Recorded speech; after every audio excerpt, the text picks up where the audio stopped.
So yun, good afternoon. So before anything else, I am here to introduce or briefly describe the book that were assigned to our group. So the title of the book is, ayan, The Giver. So The Giver is an American young adult dystopian novel that was first published or released year 1993. And this book was all about a society that first appeared to be a utopian, but as the story progresses, it reveals to be dystopian. So the main character in this book is Jonas, a 12 years old boy who lives in his futuristic mind and aims and tries to release or to relieve his citizens to have their own freedom to choose or freedom choice and to ensure the sameness, fairness, and equality in their society. So the author of this book is Lois Lowery. So who is Lois Lowery? What is utopian? What is dystopia? And who is Jonas? And why this book became a masterpiece? So for further explanation and discussion, before anything else, may ipapakita muna kami trailer. Na? Hindi na. Hindi na daw pala muna. Kasi itong The Giver is hindi lang siya book, meron din siyang movie at adaptation. Kung gusto nyo, meron naman sa YouTube. Yeah. And then next. Ayan.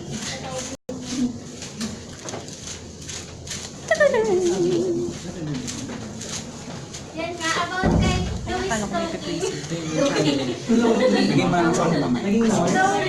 Sa'yo pala. ano nga sabi kanina, American author siya. Tapos nakasulat na siya ng 13 children's books. Tapos, in-explore dun sa mga book na ginawa na, in-explore dun yung racist, terminal illness, murder, and Holocaust. Tapos may 5 na siyang nagawa, which is Number the Sun, The Giver, Gathering Blue, and Messenger. Tapos yung dalawa dun sa mga libro na nagawa niya, nagkaroon siya ng Newbery Awards, which is yung Number the Star, and yun nga yung The Giver na. The Giver is considered as masterpiece. Number 1, because of artistry. People who live there are highly skilled and well-trained. And one of the reasons is because of beauty. That includes the memories of humanity. Number 2, intellectual value. It pictures the distant future, and it stimulates the thoughts. Next, emotional power. It is associated in emotions. It's a perfect place where everything is good and peaceful. Next, spiritual value. It generalizes the peace and prosperity and brings values. Next, permanence. The story of the Giver is good over a long period of time. It is transient moments that are permanent memories because we learned the things and left it in our mind for a reason. Next is universality. It is experienced by everyone, and it is existing at all time and in all places. It is also timeless because it mirrors the actual life. The last is the style. Based on the description of the place, which is black and white, the writer or the author expressed the thoughts when it comes to language. And also the allegory, which is the implied meaning. So, here's a framework of how we can connect the novel The Giver to Panopticon. First of all, we have PW. PW means post-war. For every dystopian novel, the setting is always after a war or a major fight between nations, and then they create a new society, which is a utopia. They say that it is a utopia. However, dystopia means it is a negative utopia, wherein they show the horrible side of having a utopia. So that's it for both PW and DYS. DYS means dystopia. Next, we have Pan, which will be discussed later. Panopticon is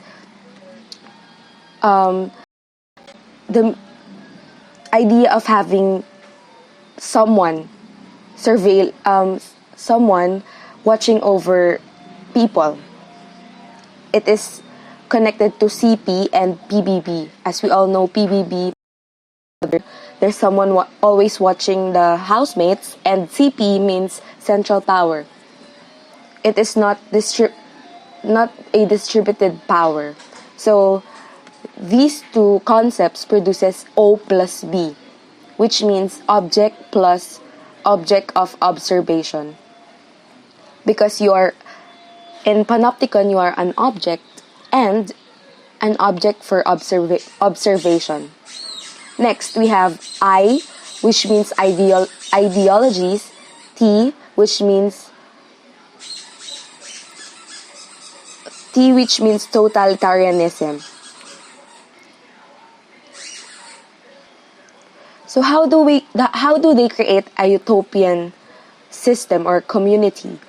They instill ideologies to the minds of the people, and then they want everyone to have uniformity because they want to control the minds of the people through ideologies. That's why they created these ideologies, and then they wanted to aim the goal of this utopia is to have common good. So with these ideologies, they say that people should do not create counterproductive actions. All that they do is for the good of the society. All that they will create is for the better. That is why they do not encourage counterproductive actions like having sex or thinking of things that is against the society. So that is why they have these two ideologies, these two ideas or concepts, ideologies and totalitarianism, because they want to control the people. They want to produce letter R, robotic people or machine-like people, because they would say that it's for the benefit of the people. If they follow these rules, if they build a utopia, it's for the better of the humanity. So they create robot-like people or machine-like people so they can easily control. They even modify their biological system, their beliefs. They're always under surveillance through speakers, through cameras. And as an example, in 1984, they used television screens to look after a certain person. And also, the government decides, for you to avoid counterproductive actions, the government decides who you will marry, who your offspring will be. For they have control on everything, on every part of your life. So in this society, you do not have individualism, just like here, IND with an X mark. You don't have an individualism, which is sad because they do not consider diversity. They just want to have control over things. They want uniformity. They want what I do is what you also do, like that idea of totalitarianism and uniformity. So the Giver shows a lot of these things, shows a lot of utopia, yet there's still horrible things happening in that society. So we can call it dystopia. So that is it. So yung book na The Giver, ang sabi according to Toma, the book offers a way of liberation from oppression to recovery of memory. Kasi sa The Giver, parang yung wala kasi silang memory of the past, bali kung ano sila sa present, yun lang. Hindi sila nagkakaroon ng examination kung ano ba sila noon sa past. Then kapag nagkaroon sila about sa past, parang doon nila mare-recall yung mga emotions, yung mga feelings na binan sa society nila. Then next. Then ito yung mga repressive techniques na ipinakita sa The Giver. Una, reproductive control. Yung reproductive control, yung sinabi nga ni Anna, yung may surrogate mother na kailangan niya mag-offer ng baby sa society na parang yung baby pa lang na yun, nilalagay na sila sa lab para i-examine, ganyan. Tapos ibibigay sa kung kanina designated na pamilya. Then next naman is prescribed social function. Kapag pinanganak ang isang bata, binabantayan na sila nung elder, yung tinawag nilang elder. Then yun yung parang buong buhay kasi nila, ino-observe sila. Parang may nakatingin sa kanila, may nagbabantay ng bawat galaw nila. Then sa paglaki nila, para sa atin may mga stages. Then yung way ng pag-observe sa kanila, doon i-identify kung ano ba yung role nila sa lipunan. Like may mga laborer, merong pilot, gano'n. Yung mismong society yung nagsiset kung ano ba yung function nila sa lipunan na mag-aano sa kanila, para mag-work sila as a whole. Gano'n. Ayun, sa strict routine, parang yung kunyari sa paggamit lang ng words, kunyari sinabi mong I love you, yung love na yun, parang mamaliin ka nila na kailangan ang sabihin mo, do you enjoy me? Gano'n. Kailangan meron siyang... Parang iba yung do you enjoy me? Dapat mas nakabase siya dun sa society. Next naman, surveillance. Dahil itong The Giver, technological technological advancement na siya. Bali, parang kuya natin ngayon, puro camera na siya, yung mga drone, bawat galaw nila bantay, then indoctrination, may nakaset na idea sa kanila. Walang limitado yung konsepto na alam nila. Kung kaya, parang hindi nila kina-question kung ano man yung alam nila. Kasi parang sinet sila ng elder na ganito lang kayo. Dito lang kayo. Hindi kayo pwede mag-go beyond. Ganun. Meron lang karapatan na mag-go beyond is yung the receiver of memory, si Jonas. Tapos yung suppression of human emotion. Lahat ng mga tao doon walang emosyon. Parang nag-ipapa-inject sila para sa araw-araw na para may narilimog sa kanila na parang emosyon, gano'n. Parang wala silang nararamdaman. Para sila ng dahil sa dinikta ng mga elders sa society na yun. Kasi di ba ang emotion, dangerous siya. In society na yun, parang ang idea doon, iibaban nila yung mga bagay na nagbibigay ng pain sa isang tao. Kaya yung sinusuppress nila yung human emotion. Then disruption of personal relations, gaya ng kanina, yung mga baby, hindi nila totoong pamilya yung nakakasama nila. Nilalagay sila sa family unit na hindi naman talaga kanila. Ganun. Then manipulation of language and history. Ito naman, precision, laging sinasabi sa movie lang kasi yung pinanood ko, lagi sinasabi precision of language. Parang gaya na sinabi, yung word na death penalty sa kanila, di ba negative siya? Bali sa mundo nila, sa The Giver, ang counterpart ng word na is release. So in a way, parang naging maganda yung dating, di ba? So wala silang idea ng death. Kaya may part dun sa movie na yung baby, kasi yun, Pinapatulog niya yung parang ang akala nila parang yung baby, kasi may part na yung baby, parang may ginawa sa baby na sa atin, sa natin is patay na gano'n.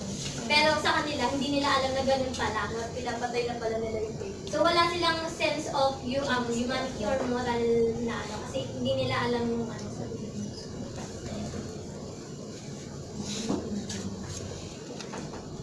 Then yung reconnection with the past allows dystopian citizens to regain their humanity and their future. So yun nga, sa huling ng movie, na-regain ng community yung consciousness nila, yung memories nila. Kaya parang nagkaroon sila ng question, ganun. Mas nagkaroon sila ng idea na nandito lang sila pero hindi sila, parang, kasi ang dito collectivism. Bali, nung nabigay nung receiver of memory yung memories nila, nagkaroon ng individualism, yung important ng individualism sa community nila. Ito nila na-regain yung consciousness nila, yung important ng being, important nila as an important importance nila as an individual. Ganun.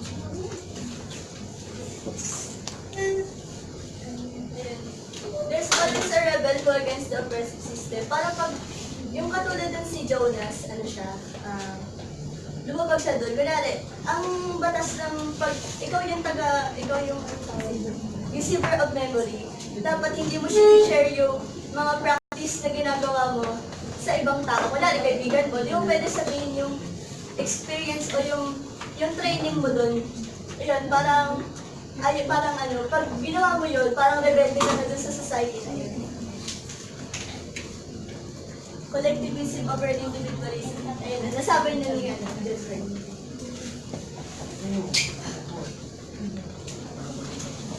So this is the last part of our apologies we have extended until 1 hour, alam niyo na siguro.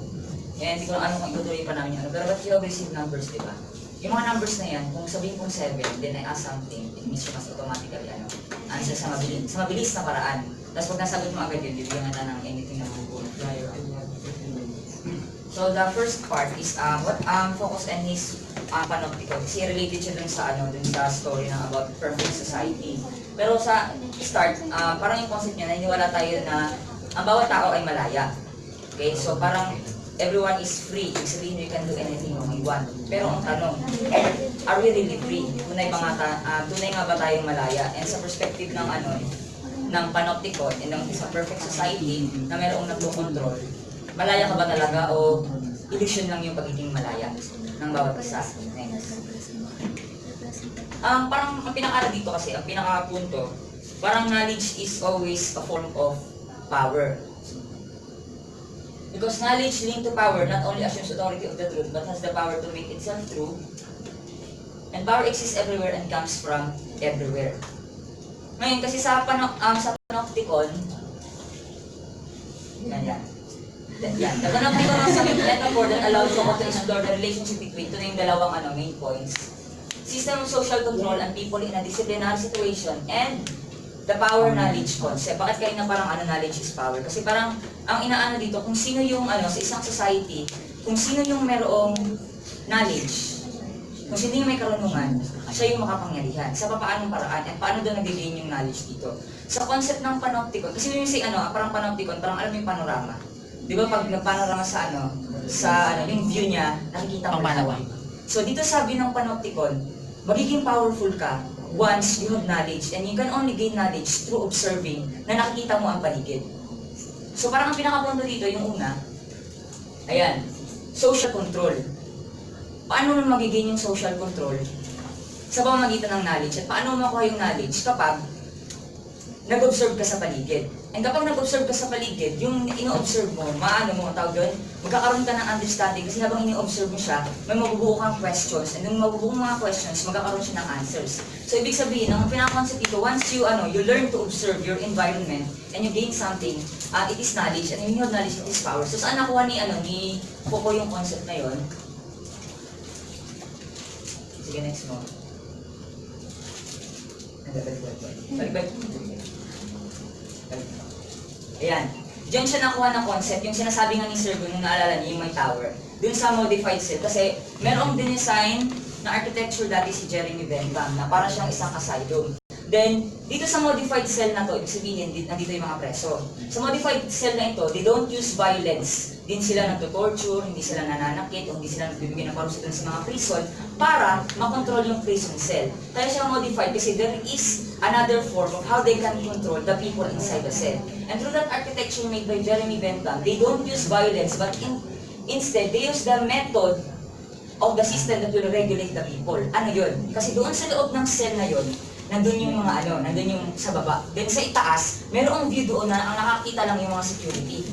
Tapos parang dahil, ang ina-assure ng mga prison sa baba, may nag-o-observe sa kanila kahit hindi nila nakikita yung ibabaw. Kaya parang nagkakaroon sila ng unconsciousness na parang, alam mo yun na dahil nakita mo siya hindi, dahil may nakatingin sa'yo, gumagawa ka ng mabuti. Sinusunod mo yung mission na dapat gawin sa prison. So parang yun yung pinaka-concept ng panopticon that you can control people in a society once magkaroon ka ng parang concept ng surveillance na parang observant sa sila kahit hindi mo directly nakita na may nakatingin sa'yo is nagkakaroon ka ng unconscious na feeling na merong nag-o-observe sa'yo. Sige, next. Yeah, so constant observation acted as a controlling mechanism. A consciousness of constant surveillance is internalized. And next, power becomes more efficient through the mechanisms of observation. Yun nga, nagkagain ka pa ng more power the more you observe sa paligid. And we can connect that yan sa ating mga yung wala pa mga scientists, ating mga philosophers. Paano ba nila nabuo yung mga principles in life nila? Dahil wala pa naman silang masyadong ginagawa nun, they observe everything around them, then tanong-tanong sila, then from formulating question, hinanap nila yung mga sagot. So, yun yung pinakapunto ng panopticon. Then, next mo. Then, may dyan, parang align between security and freedom. Kasi, may kukonektan siya sa present time. Yung concept ng panopticon, di ba? As we all know na parang sa paligid natin, naaano natin yung security natin dahil halimbawa, sa isang mall, we feel secure kasi may nakatingin. May CCTVs. We feel secure sa 7-Eleven dahil may nakatingin. Or kahit halimbawa may ginagawa tayo, we feel secure kasi we believe na nakatingin si Lord sa atin, nakatingin sa atin ang although hindi natin nakita kung sino yung tumitingin sa atin, is meron tayong assurance, parang security. Pero ang doon, may line kasi secured ka nga pero malaya ka ba? Kasi hindi ka na malaya. Kasi parang ang nangyari, you are doing something because there is someone watching. What if there is no one watching? Parang ganito yan, kung wala bang CCTV sa mall, hindi mo na nakawin yung gatas. Yung mga chocolates at yung laptop. Hindi mo nilalakaw yung laptop sa loob ng mall kahit walang nagbabantay na doon sa bawat store kasi may nakatingin sa'yo through CCTV. Hindi man natin alam kung gumagana yung mga CCTV na yun o gumagana man. Pero parang tayo na merong nag-observe sa atin. Next. So modern surveillance technology power systems are already immersed in the society. So parang there's a confusion. Are we really trying to make the society secured by observing all the actions of the people, or it is compromising the freedom of everyone? Next. So saan natin siya may kukunik? Parang kung na-watch niyo yung Hunger Games, di ba? Lalo na yung part doon na parang dahil pinapanood si Katniss at yung ng taong bayan, they need to pretend. So parang ang nangyari, kumikilos tayo ng ganito at hindi naman talaga tayo yun kasi may nakatingin sa atin. Maaring ang bawat isa sa atin na hindi naman talaga sila. Maaring pag mag-isa na lang kayo, doon nyo na lang talaga makita kung sino kayo. We are just pretending because we are trying to conform within the standards of our society. And that is a big... similar to the reading last of like I don't know that. Okay, sige, go ahead. So parang that's di ba very deep. And may kunin natin siya dun sa parang in a perfect society. Is there really a perfect society? Is it really possible? And can we really consider na magiging perfect lang ang society kapag lahat ng ginagawa natin ay nagko-conform sa standard kung ano yung gusto ng nakakarami? Next, Hunger Games sa Divergent din, di ba? Sige, alam niyo naman yan. Next, relate natin sa mga ngayon, the Hong Kong crisis. Because the mainland China is watching Hong Kong. And kung napansin niyo nung nakaraan, yung mga nag-protest, then nagkaroon ng mga white yung mga tawag sa nila, white vested people na yung mga lumalaban sa mainland China is biglang pinag-aatake ng mga nakaputing din parang ang nangyayari, ino-observe lang sila ng Hong Kong government, and nalolocate sila kung saan station sila kasi everywhere in Hong Kong there is a camera. So parang ang nangyari doon, instead na the use of that surveillance camera is to security, nagiging source siya ng power ng government para i-trace kung ano ang ginagawa ng bawat isa. Next, so masabi siya in the Philippine context, the Chinese intrusion. As we all know, for example, yung mga loans sa atin ng China, and ang nag-fund ng ng national ID natin ay meron pang din ang China. Din kung nabalitaan nyo, merong halimbawa yung Gmails natin na meron ng mga Chinese characters na pwedeng even the private information of every Filipino ay may access na ang China. And we can show that this knowledge is power because it can, tawag dyan? Alam mo yung pwede magkaroon ng control sa atin na ang China sa pamagitan ng sa pagkuha ng lahat ng information natin at na-observe nila ng lahat ng ginagawa natin. At kung mapapansin, di ba, kung yung iba nating class, naglalagay sila ng sa camera. Kasi, yung na-access siya para i-observe yung ginagawa mo, whatsoever. So, next. Mobile devices and computers, yun yung tinutukoy ko sa inyo. Na hindi nyo pala alam na yung mga camera na meron sa mga cellphone nyo ay ino-observe na ng government at inaalam na ang bawat kilos ng bawat isa. Kasi maaaring dahil ang bawat member ng society ay nakakapansin na sa ginagawa ng mga nasa itaas at pwedeng magkaroon nga ng kanina. ng rebellion against the oppression of the, next. Yan, the national ID, sinabi ko na lang sa inyo. Kung pwedeng, the national ID, the intention is for our security, kasi para may isa tayong pero, what if ginagamit yung national ID? I think you're aware of that, kasi merong share nga ang China. Ginagamit yung national ID para magkaroon ng gain ng information ng mga Filipino ang Chinese government. Next. CCTV and PLP, that's very we can connect the two kasi parang kung naalala ko nung kahit anong gawin mo, someone is always watching kasi laging may nag-o-observe sa CCTV ng PLP. So we can, even in our very own campus, in-observe nila. The novel 1924. I read that novel 1924. So parang there's a line between, is it really security or we are compromising the freedom of each and every one? Next. The concept of God naman in conscience, paano ko naman yan, na parang sabihin natin wala namang CCTV kahit saan, pero di ba minsan, halimbawa, may gusto kang gawin na hindi naman karapat-dapat, pero feeling mo dahil ang Panginoon ay nasa tabi mo at ang angel mo ay sinasabihan ka, parang naano ka, parang hindi mo siya nagagawa. Next, and how about you? Dahil, sige, parang tayo? Anong, bigay tayo ng best na example mabilis sa number 4. Sino may hawak ng number 4? Wala, hindi natin na yung number nila. Sige, isang mabilis ng lang. Sige, ito na lang tanong. Para sa'yo, do you believe na magkakaroon ng isang perfect society? Hindi. Kasi kung magkakaroon ng perfect society, ang labas nun, magiging uniform bawat isa. Kasi nabasa ko yung 1984, tapos perfect society sila. As in, sobrang organized, meron silang Ministry of Love, Ministry of Truth. Pero, if you dig deeper, ang daming conspiracy, ang daming kung paano sila kinokontrol. Hindi sila really free, pero perfect yung society nila, pero in the surface, pero in the deep, deep structures.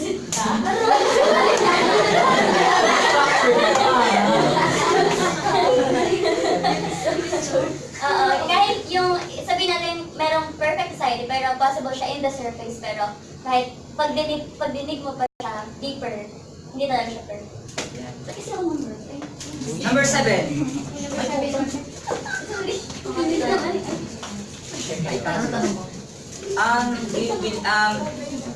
Do you believe in a perfect society? Siyempre hindi. Kasi bawat isang tao kasi may kanya-kanya tayong takbo ng utak, perception at tingin isang bagay. Hindi naman tumatakbo yung utak natin ng isa lang. So, hindi pwedeng magtakbo ang utak ng dalawang tao kung magkaibang opinion nila. Parang sinabi nga niya kanina, pwedeng magkaroon ng perfect na society sa pinaka-surface lang niya. Pero pagka sa pinaka-ilalim niya, hindi na talaga makakagawa kasi hindi perfect yun kasi kinokontrol mo yung isang tao, nawawalan sila ng kalayaan. Maganda lang sa panlabas pero pangit pag tingnan sa pinakalooban. Next, sorry. Number 20. 20. Do you believe in the concept of panopticon? Sige, go. Kasi, di ba, sinabi ni Kesha na parang yung society we're in, controlled naman sila. When we will go into to see or to go to the deep structure. Kung parang, for me, may perfect society ba na parang yung lahat ng tao na nakatala doon is willing sila na magkaroon ng parang maayos society. So for me, parang it is possible if we will going to aim for that. But if the people that surrounds us is not believing that the perfect society will be possible, walang mangyayari.